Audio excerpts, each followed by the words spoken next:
2014 മുതൽ 2024 വരെയുള്ള 10 വർഷം ഇന്ത്യയിലെ മുസ്ലിം ജീവിതം മോഡി ഭരണത്തിൽ എപ്രകാരമായിരുന്നു, എങ്ങനെയാണ് അവരുടെ എക്സിസ്റ്റൻസ് അല്ലെങ്കിൽ നിലനിൽപ്പ് എന്ന് നമുക്കറിയാം. വിഭജനത്തിന് ശേഷം ഇന്ത്യൻ ചരിത്രത്തിലെ ഏറ്റവും ദുർഘടമായ ഒരവസ്ഥയിലൂടെയാണ് മുസ്ലിം ജീവിതം കഴിഞ്ഞ 10 വർഷവും ഇന്ത്യയിൽ അതിജീവനത്തിൻ്റെ വക്കിലായിരുന്നു. കഴിഞ്ഞ 10 വർഷവും ഇന്ത്യയിലെ മുസ്ലിം ജീവിതം ദുരിതപൂർണമായിരുന്നു. ഏതാണ്ട് വിഭജന കാലത്തിന് തുല്യമായ വിഭജനത്തെ തുടർന്നുണ്ടായ കലാപ കാലഘട്ടത്തെ ഓർമ്മിപ്പിക്കുന്ന വിധത്തിൽ മുസ്ലിം ജീവിതം ഏറ്റവും ദുഷ്കരമായ ദുർഘടമായ അവസ്ഥയിലൂടെയാണ് കടന്നുപോകുന്നത്. 3ാം ടേം മോദി അധികാരത്തിൽ വരുമ്പോൾ എന്താണ് മുസ്ലിം ജീവിതത്തെ ബാധിക്കുന്ന ശുഭകരമായ എന്തെങ്കിലും മാറ്റങ്ങൾ കാണാൻ കഴിയുമോ എന്ന ചോദ്യം എല്ലാവരും ഉന്നയിക്കുന്നുണ്ട്.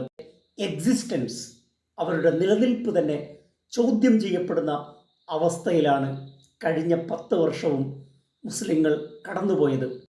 കള്ള വോട്ട് ചെയ്യാൻ വന്നവരാണെന്ന് ആരോപിച്ചുകൊണ്ട് ഐഡൻറ്റിറ്റി കാർഡും വോട്ടർ ലിസ്റ്റിലെ പട്ടികയുമായി ക്യൂ നിൽക്കുന്ന മുസ്ലിം വോട്ടർമാരെ ബൂത്തിൽ നിന്ന് ഓടിച്ച നിരവധി സംഭവങ്ങൾ യു പിയിൽ ഈ ഇലക്ഷനിൽ ഉണ്ടായിട്ടുണ്ട്.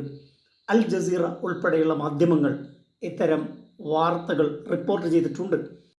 BJP ഭരിക്കുന്ന മുഴുവൻ സംസ്ഥാനങ്ങളിലും മുസ്ലിങ്ങൾ സമരം ചെയ്യുകയോ പ്രതിഷേധിക്കുകയോ ചെയ്താൽ അവരുടെ വീട് ബുൾഡോസർ ഉപയോഗിച്ച് തകർക്കുക എന്നത് ഏറ്റവും അംഗീകരിക്കപ്പെട്ട നിയമമായി കോടതി പോലും ഒരു ഇടപെടലും നടത്താതെ മുസ്ലിങ്ങളുടെ സമ്പത്തുകൾ ഏകപക്ഷീയമായി ബുൾഡോസർ ഉപയോഗിച്ച് തകർക്കാൻ സുപ്രീം കോടതി പോലും കൂട്ടുനിൽക്കുന്ന അവസ്ഥ ഇന്ത്യയിൽ നിലനിന്നിരുന്നു. ഈ പ്രാവശ്യം മുസ്ലിം വോട്ടുകളിൽ സംഭവിച്ച ശുഭകരമായ ചില മാറ്റങ്ങൾ ഇതോടുകൂടി ചേർത്ത് വായിക്കേണ്ടതുണ്ട്. BSPയിലേക്കും SP-യിലേക്കും കോൺഗ്രസിലേക്കും ചിതറിപ്പോകുന്ന മുസ്ലിം വോട്ടുകൾ ഇന്ത്യ ബ്ലോക്ക് നിലവിൽ വന്നതോടെ അതിന് ഏകീകരണം സംഭവിക്കുകയും മുസ്ലിം വോട്ടുകൾ ഛിന്ന ഭിന്നമാകാതെ ഒരേ മേഖലയിൽ കേന്ദ്രീകരിച്ചതിൻ്റെ ഫലമായി മുസ്ലിം വോട്ടുകളുടെ പ്രാതിനിധ്യവും അതിൻ്റെ ശക്തിയും പശ്ചിമ ബംഗാളിലും UPയിലും പ്രകടമായിട്ടുണ്ട്. കർണാടകയിലെ ഹിജാബ് നിരോധനം ഉൾപ്പെടെ UCCയുടെ യൂണിയൻ സിവിൽ കോഡിൻ്റെ അംഗീകാരം, ഫാസ്റ്റ് ട്രാക്കിലൂടെ മുസ്ലിങ്ങളല്ലാത്തവർക്ക് പൗരത്വം നൽകുന്ന സിറ്റിസൺഷിപ്പ് അമെൻമെൻറ്റ് ആക്ട് ഉൾപ്പെടെയുള്ള നിരവധി നിയമങ്ങളും മറ്റും മുസ്ലിങ്ങളെ മാത്രം ലക്ഷ്യം വെച്ച് അപരവൽക്കരിക്കാനും രണ്ടാംകിട പൗരന്മാരാക്കി മാറ്റുവാനും നരേന്ദ്രമോദി ശ്രമിച്ചിരുന്നു. അടുത്ത ഭരണത്തിൽ എന്തൊക്കെ മാറ്റങ്ങളാണ് സംഭവിക്കുക എന്നാണ് നാം പരിശോധിക്കുന്നത്. മുസ്ലിം ഹിന്ദു വിഭജനത്തെ രാഷ്ട്രീയമായി വർഗീയതയെ നരേന്ദ്രമോദി ഉപയോഗിച്ചത് ഉത്തരേന്ത്യ സ്വീകരിച്ചിട്ടില്ല. ഇത് ഏറ്റവും ശുഭകരമായ ഒരു കാഴ്ചയാണ്. അടുത്ത 5 വർഷവും മുസ്ലിങ്ങളുടെ എക്സിസ്റ്റൻസ്, അവരുടെ നിലനിൽപ്പിനെ ചോദ്യം ചെയ്യുന്ന വിധത്തിലുള്ള നടപടികളുമായി നരേന്ദ്രമോദിക്ക് മുന്നോട്ട് പോകാൻ കഴിയില്ല.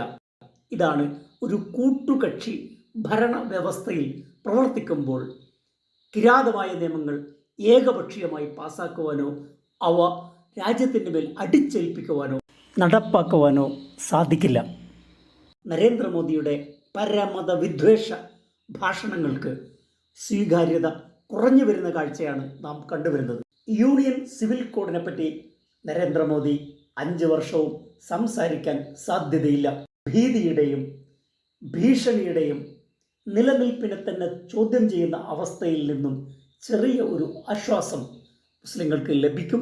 ബാബരി മസ്ജിദ് തകർത്ത് രാമക്ഷേത്രം പണിത് അതിൻ്റെ ഉദ്ഘാടനം നിർവഹിച്ച അയോധ്യയിൽ പോലും ആ രാഷ്ട്രീയം, ഹിന്ദുത്വ രാഷ്ട്രീയം സ്വീകരിക്കപ്പെടാത്തത് കൊണ്ട് കാശി, മധുര തുടങ്ങിയ സ്ഥലങ്ങളിലുള്ള വിവാദങ്ങളും പള്ളി തകർക്കാൻ വേണ്ടി കോടതിയുടെ സഹായത്തോടെ നടത്തുന്ന നടപടിക്രമങ്ങളും ഒരു പക്ഷേ മന്ദീഭവിക്കുവാനും അതിന് ശക്തി കുറയുവാനും സാധ്യതയുണ്ട്.